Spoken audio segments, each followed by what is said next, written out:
Naimbag na Rabii Cordillera, ito ang programa kung saan ating pinag-uusapan ang mga bagay na mahalaga para sa mga kabataan. Siya ni Clint Isvan Tutanes, Dayduiti, Dadad para Sinan-Inungan, a youth-oriented podcast of the Philippine Information Agency, Cordillera. And for this episode, ito ay napaka-special na episode dahil party po ito ng 18-day campaign to ending violence against women. And for this episode ay excited ako na may guest po tayo all the way from Junior Chamber International Baguio Sunflower. And we have here the Regional Vice President, si Ma'am Rishan May Balitok Vicente. Ayan. So, bago ang lahat, bago natin alamin ang tungkol sa JCI, kumustahin naman natin si Ma'am Rishan May. Kumusta naman po kayo? Very fine. And of course, beautiful. I love that. Oo naman, kailangan super fresh tayo today.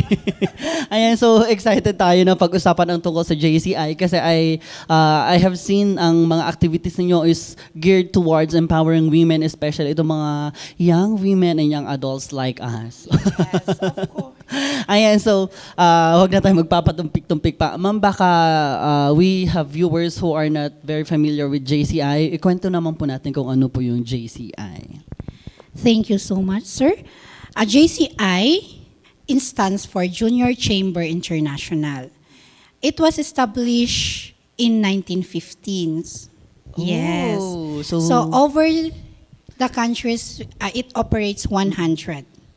So it includes JCI Philippines.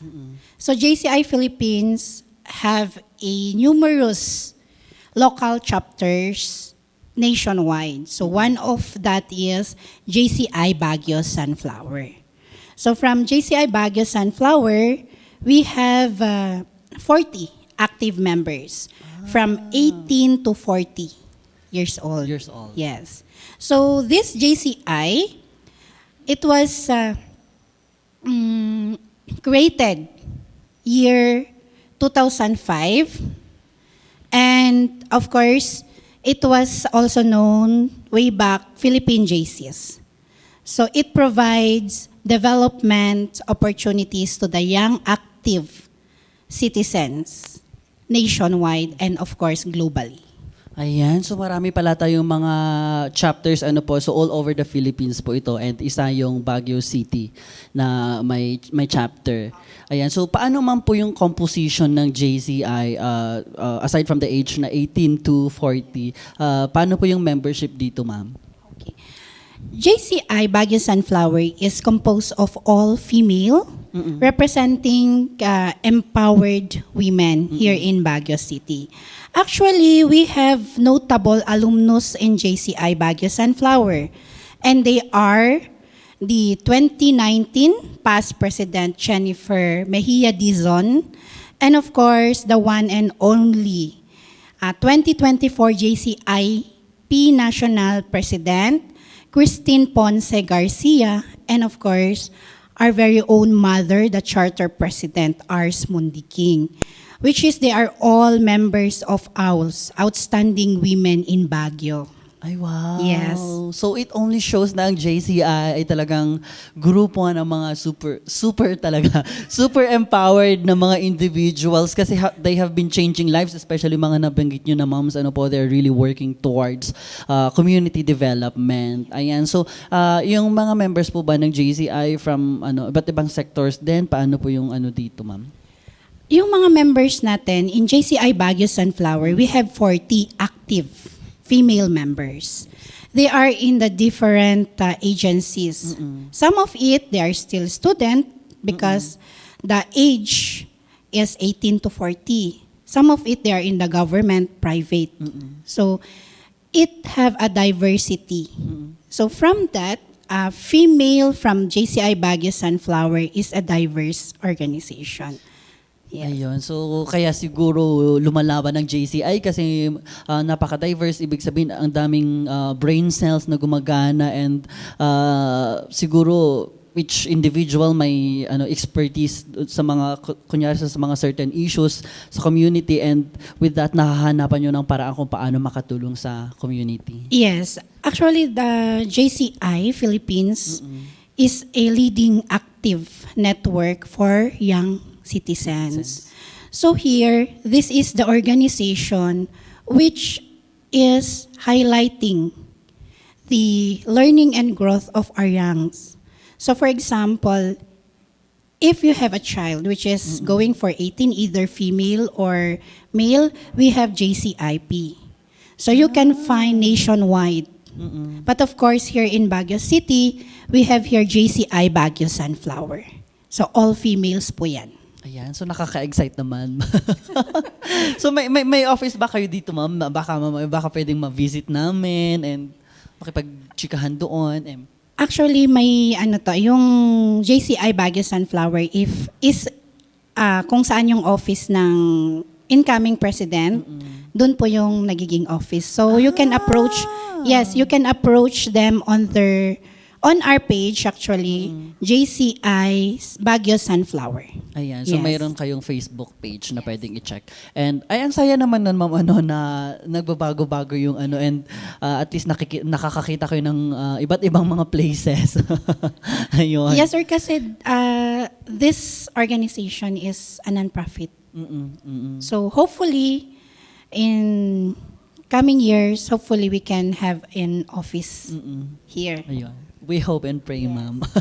Ayan, so pumunta naman tayo, ma'am, siguro po sa mga activities and programs ninyo na talaga namang nakakatulong sa pag-empower sa ating mga kababaihan and sa mga kabataan. Thank you, sir. Ang JCI Baguio Sunflower, one of the flagship is the We Mentor. So We Mentor means this is a program that mentoring those youth from the schools and from barangays. And of course, this We Mentor program is a yearly activities, which was implemented every year in University of Baguio. So we have AMOA with University of Baguio. So on this part, we have a young generation.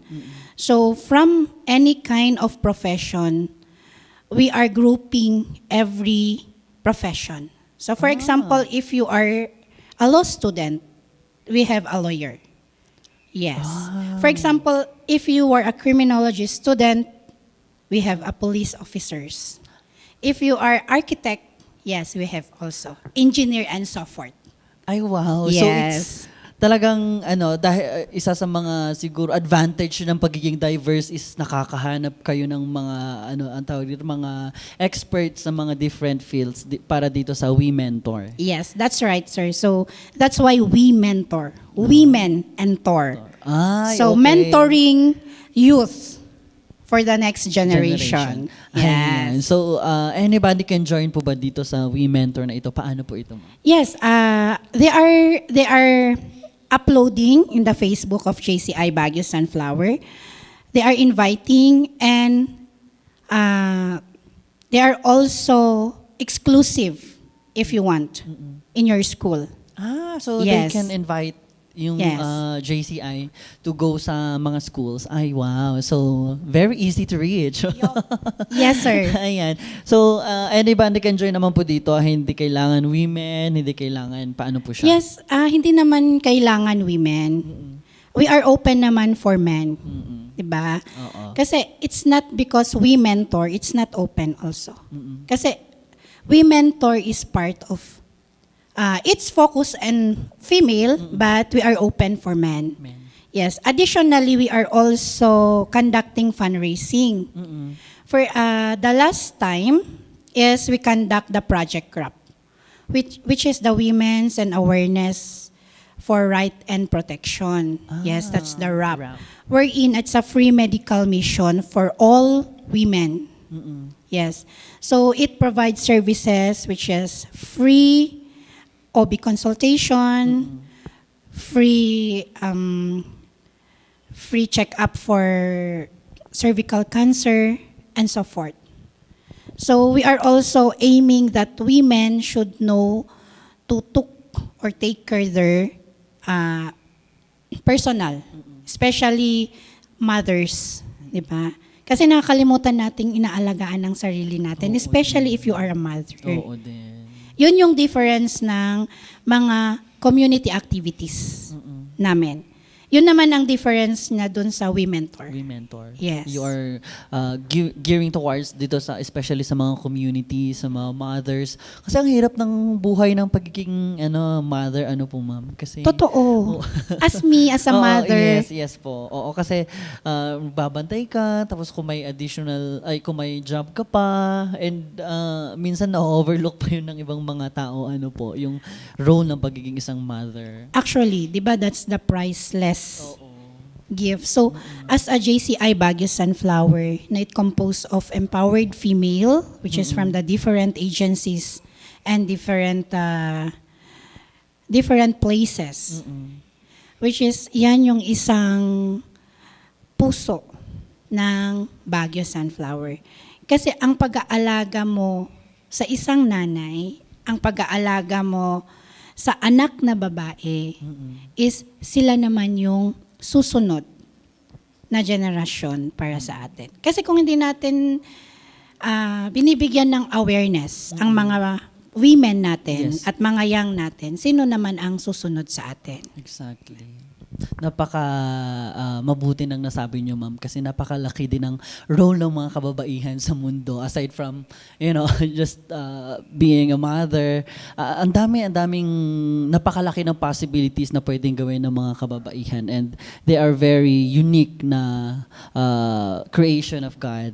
Ayan. So may mga iba pa po tayong programs na ibang activities ang JCI. We have a lot of activities like yung usual na ginagawa ng government natin. We are going for tree planting, environment, and yung mga animals natin. Yes, we also join that. And of course, the Mission Possible. Ano po ma'am yung Mission Possible na nabanggit nyo kanina na yun? Yung Mission Possible actually is a mother's love. Yes. Okay. Di ba marami tayong unborn children? So yun yung mga services na as much as possible, we need to give awareness to the mother. Especially those who are not ready. Oh, okay. Di ba? Kasi pag hindi ka ready, marami kang iniisip. Totoo. Either you want to have an abortion Oo. kung wala kang kausap. So yun yung isang program ng JCI Baguio Sunflower to empower women despite of the struggles that they are experiencing in their journey. Kinilabutan pa ako Kaya dito. nga, ma'am. And I think it's a very noble project kasi it's Mission Possible which is ibig sabihin kaya natin na ma-educate itong mga mothers, mga kababaihan para kayanin ang laban sa buhay. Totoo. Hala sir, kinikilabutan ako dito. Yeah. Maganda yan, ma'am, kasi we're really trying to dive deep sa mga pwedeng gawin syempre ng JCI and of course ang ating mga viewers para masuportahan pa ang ating mga kababaihan. Thank you so much. Ayun, so ngayon naman ma'am, ano po ba yung nakikita natin na naging impact nitong mga activities or programs natin sa hindi lang siguro sa mga kababaihan but the community as a whole? Ang pinaka number one na impact dito is you need to show up. As an organization, as JCI Baguio Sunflower, showing up to the community is already an impactful. Why? We are there to implement the activities. For example, the We Mentor. If we go there and show up to the youth and guide them in their learning process, even in a little world, or kahit maliit na salita yan, or advices yan, it's already a big impact to them. Because we don't know their history. We don't know the story of their life. Okay, so, yung We Mentor ang isang pinaka-flagship ng JCI Baguio Sunflower to guide youth for the next generation. And of course, yung medical mission.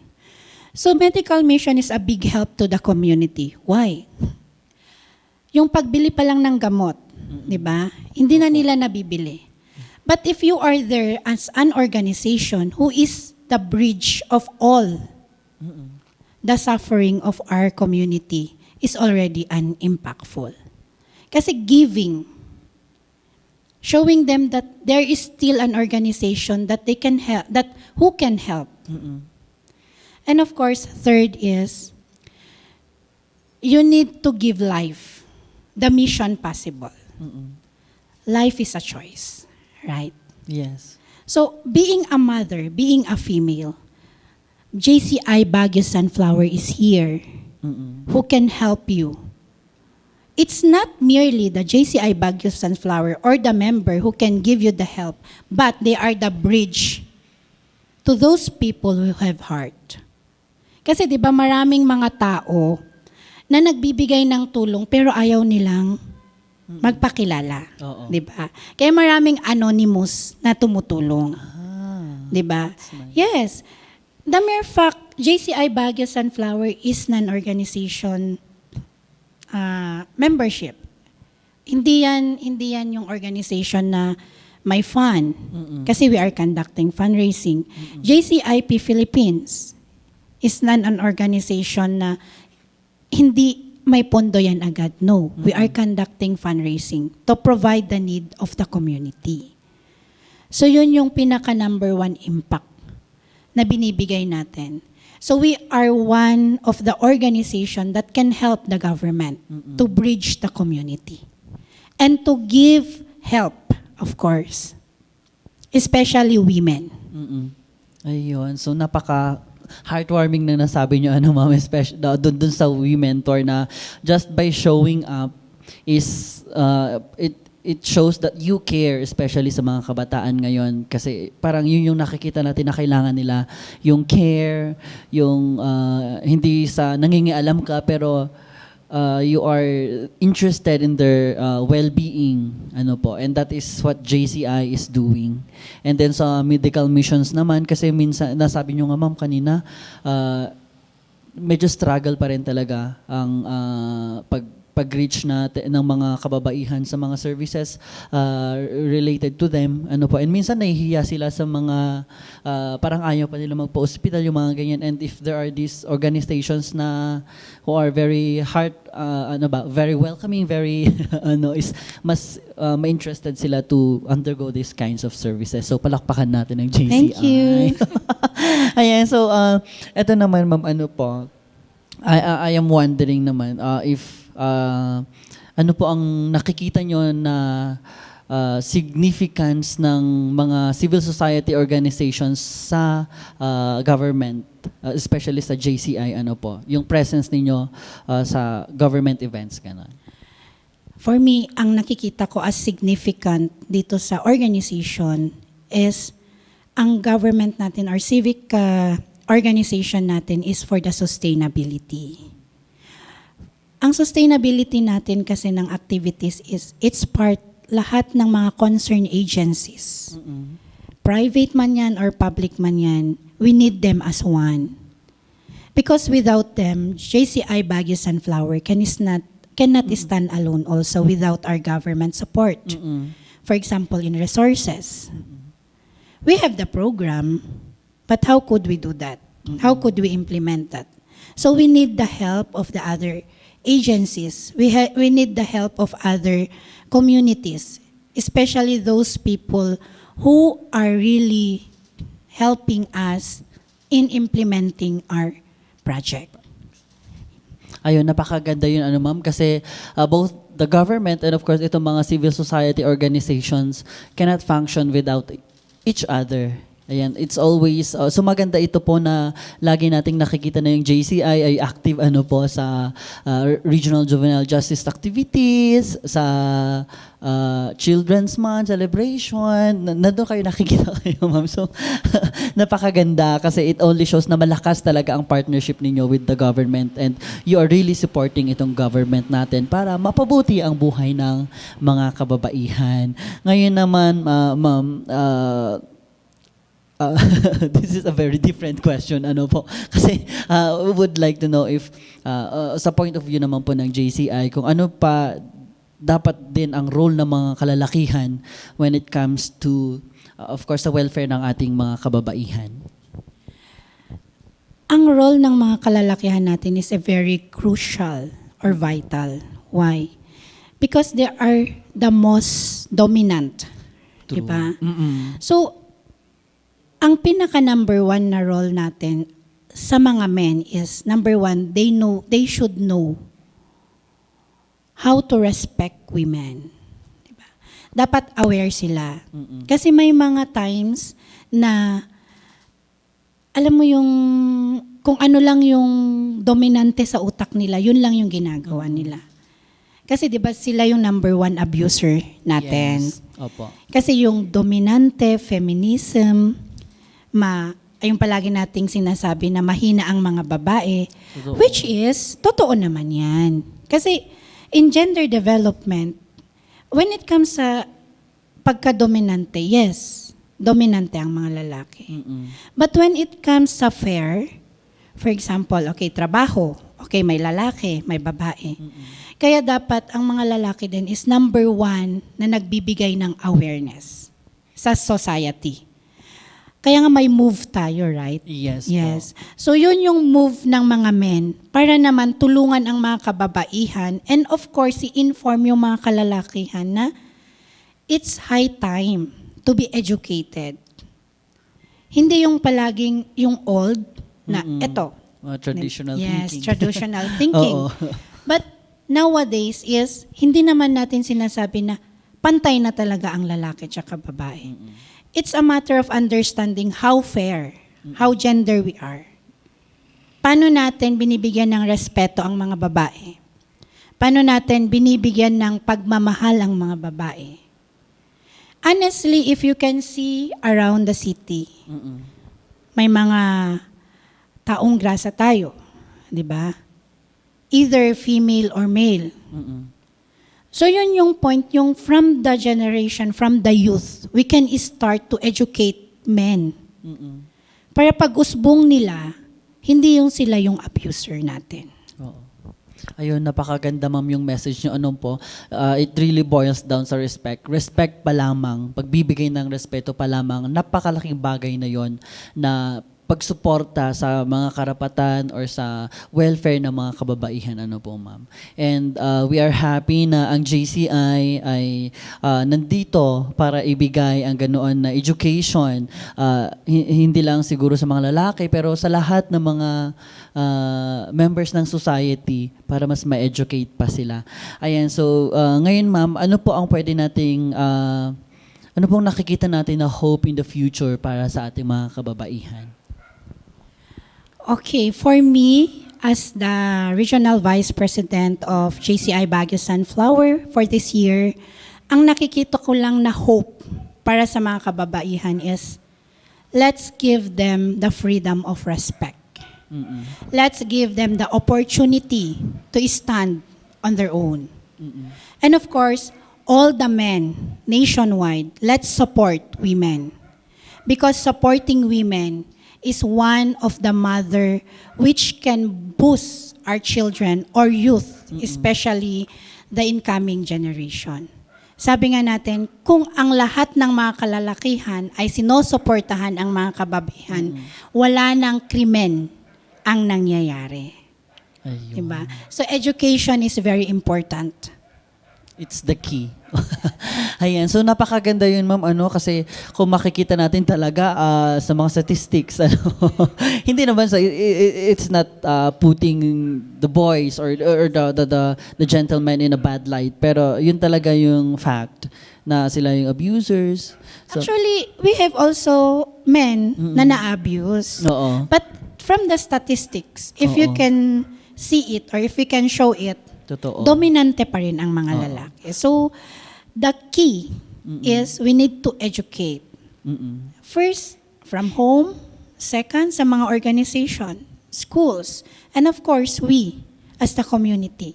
Sabi nga natin, ang isang bata na naedukahan ng magulang or mga taong gustong tumulong, yung bata na yan, kahit anong gawin mo, kahit palikuhin mo ng mali, dun pa rin siya sa tama. Yes, I love that.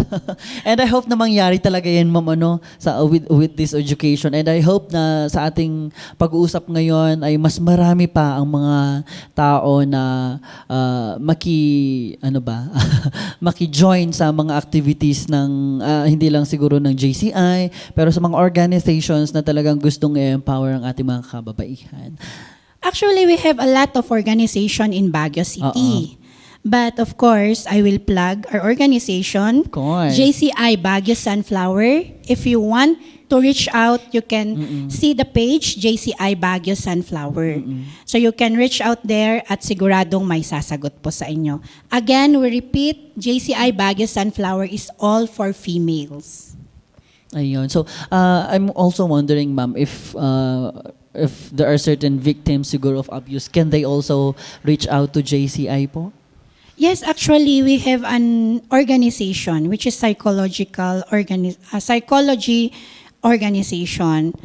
Meron tayo dito sa Benguet. We have a member. Yes, na counsel din siya. Ay, wow. Yes, psychologist. So may mga victim tayo. That's why we are conducting fundraising kasi dun din pumupunta to lessen the burden of those victims. Yes. So meron tayo sa Benguet. Ayan, so ang ganda talaga, ma'am, na ang diversity is nakakatulong. Kasi if they reach out to you, meron kayong mga psychologists, sabi nyo nga, may mga police officers na pwedeng tumulong. So, we really hope na mag-prosper pa ng bongga ang JCI. Yes. Para mas marami pa po kayong matulungan. Ayan, so before we siguro finally put our chikahan into an end, baka may message po tayo sa ating mga community members para mas lalo masuportahan ang women empowerment. So thank you, sir. So you can support us by helping to each other because it's not only the organization. It should be start on ourselves by helping those people who are in need, especially women and youth. So by giving our support to each other, we can thrive to have a safer place to live. Ayan, kasi ayun, mag-ano ulit, ayun. Nasabi na nga kanina, ma'am, pag mas nasuportahan ng mga kababaihan, lesser crimes, diba? Ayun. So, isa na namang napakaganda pag-uusap ang ating nagawa sa episode na ito, which is a part of the 18-day campaign to ending violence against women. And we are very happy na-invite po natin ang JCI Baguio City to share kung ano yung mga programs and activities nila and kung ano po yung point of view nila when it comes to women empowerment. At dahil dyan, huwag niyo pong kakalimutan na i-follow ang kanilang Facebook page, JCI Sunflower Baguio, and of course, ang Philippine Information Agency Cordillera. And para mas marami pa kayong malaman ng mga impormasyon, ng mga programa ng iba't ibang ahensya ng gobyerno, and of course, mga civil society organizations, i-follow nyo lang po ang PIA Cordillera. Meron din po kami sa YouTube, may Spotify, sa TikTok, and sa X. Ma'am, kinumpleto na namin lahat ng mga platforms para mas malawak ang coverage ng ating mga pag-uusap. Kaya maraming salamat, ma'am, and let's say goodbye to our viewers.